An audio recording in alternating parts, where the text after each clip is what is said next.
Ya, kita lanjutkan dialog dana desa untuk siapa. Terkait untuk siapanya Pak Yoga, sebetulnya kan program ini dibilang sukses atau tidak hanya ketika menggelontorkan dananya saja. Tadi seperti kita sempat singgung. Tapi kemudian apakah desa ini bisa mengoptimalkan dana tersebut atau tidak? Nah, target dari program ini apa Pak? Apakah ke ekonomi, apakah ke infrastruktur, ataukah ke fisik, atau terserah desa mau diapain?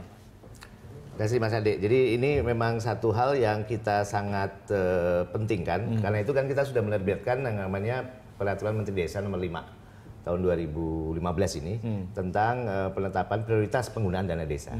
Dan ini kita sudah sepakat dengan Kementerian Keuangan, ini akan ditetapkan tiap tahun. Ya seperti tahun ini contohnya.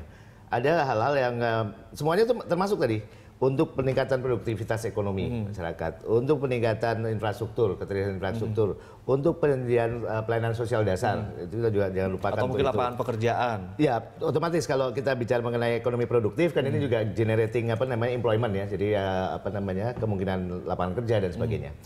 Kemudian dalam konteks ini sebenarnya tidak tutup kemungkinan juga infrastruktur yang sifatnya produktif, sifatnya seperti contohnya bagaimana pasar desa. Kemudian bagaimana ya pertanian apalagi ketahanan pangan, kedaulatan pangan, sekarang irigasi dan sebagainya itu sangat dimungkinkan. Plus sebetulnya yang satu hal yang kita juga atur di dalam Permen Desa nomor 4, walaupun Pak Koco nanti ada beberapa catatan di situ, yaitu dalam konteks badan usaha milik desa. Jadi ini juga sebagai salah satu dasar kalau kita memang sudah bisa mengelola dana desa ini secara produktif. Sayang sekali kalau sifatnya subsisten. Karena harus ada upaya untuk bagaimana meningkatkan profitabilitas, produktivitas, kemudian lari kepada bagaimana produktivitas kalau dikelola secara baik kan dalam hal ini.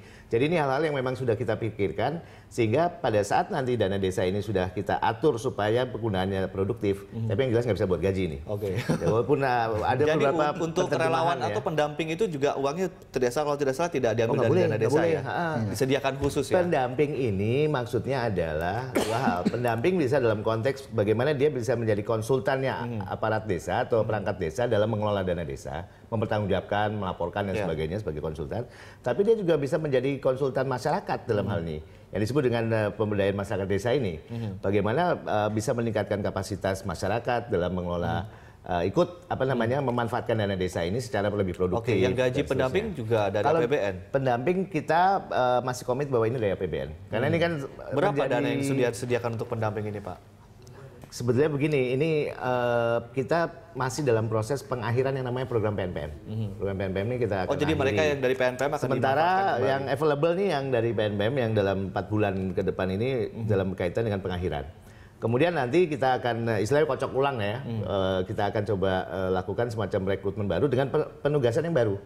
Kalau PNPM pengakhiran ini hanya mengakhiri yang lalu-lalu sebetulnya, masih ada yang outstanding balance, masih ada permasalahan di lapangan, sampai urusan administrasi harus diselesaikan. Setelah itu mereka akan dikonversi menjadi pendamping desa. Nah pendamping desa ini tugasnya seperti tadi, dia bisa menjadi konsultan ya aparat atau perangkat desa, bisa juga menjadi konsultan masyarakat dalam hal ini. Jadi ini kita juga sudah siapkan, kalau ditanya berapanya, untuk yang sekarang aja ada sekitar 1,4 triliun itu ya yang untuk ex-PNPM ini. Tapi kita dalam setahun. Kemudian kita akan coba tambahkan dalam kaitannya dengan sampai dengan 2015 berakhir ini, itu paling tidak perlukan sekitar 1,9 triliun. Satu desa ada berapa pendamping Pak rata-rata? Kita sementara ini tingkat kecamatan soalnya. Kalau PNPM itu kan di level kecamatan ya. Jadi kalau kemarin itu coverage-nya fasilitator tuh 5 sampai 6 desa umpamanya. Sekarang kita rencanakan akan tambah jumlahnya supaya bisa paling tidak antara 3 sampai 4 atau 2 sampai 3. Dan belum semua kecamatan PNPM kan mengcover kemarin. Pak Koco, idealnya berapa nih Pak jumlah pendamping yang mungkin bisa mengcover untuk desa-desa untuk program ini untuk mengawasi? Ya, sebenarnya kalau menurut saya kalau memang ini kan konteksnya crash program lah ya. Artinya program yang kita sepakati dalam berapa tahun ke depan nih perlu pendampingan gitu kan.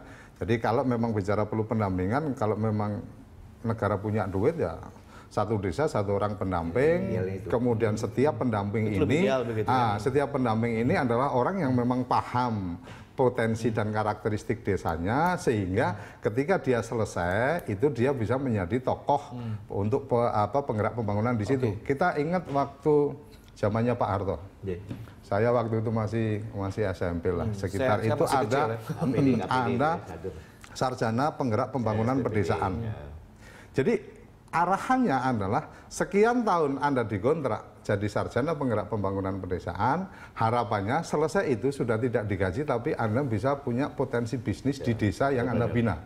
Nah, dalam posisi itu ternyata saya melihat satu dua yang saya tahu di kampung saya ada yang kemudian dia menikah dengan orang di situ dan sekarang jadi pengusaha di situ. Artinya ya ini yang perlu kita mainkan yang seperti ini. Seperti teman-teman PNPM kemarin sudah selesai, ya jangan hanya berpikir untuk jadi pendamping terus-terusan, apalagi pengen jadi PNS kan gitu. Tapi selesai jadi pendamping dia juga melihat ada potensi yang dia dikembangkan di situ. Oke, untuk masalah tadi parameter kesuksesan program ini seharusnya seperti apa? Karena kalau tadi dari kementerian sendiri bahwa ya parameternya ditentukan oleh desa sendiri gitu. Seharusnya parameternya seperti apa, Pak? Ya, kalau dari yang dibuat oleh kementerian kan kementerian sudah membuat nih kebutuhan dasar umpamanya. Jadi standar kebutuhan dasar yang kemudian ada di masyarakat seperti apa nih menjadi lebih baik, gizi balita dan seterusnya, posyandu. Tingkat urbanisasi menjadi kecil.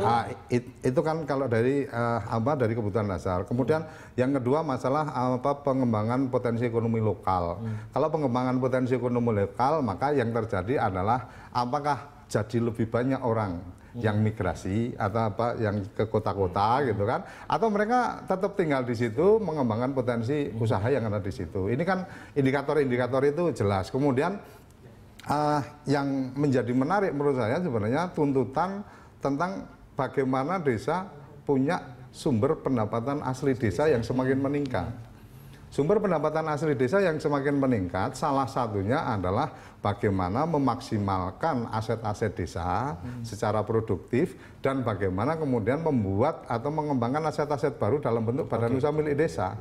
Nah, inilah yang menjadi indikator ketika kemudian desa sudah digelontor tapi hanya urusannya jalannya jadi bagus tapi orangnya juga nggak ada karena tetap kerja di luar negeri, nggak sukses. Jadi salah satu parameter kesuksesannya adalah minimnya urbanisasi. Betul, gitu ya, lebih bisa dilihat outputnya. Nanti kita akan bahas, kita masih punya satu segmen lagi di Dialog Jurnal Pagi dan pemirsa tetaplah bersama kami, Jurnal Pagi segera kembali.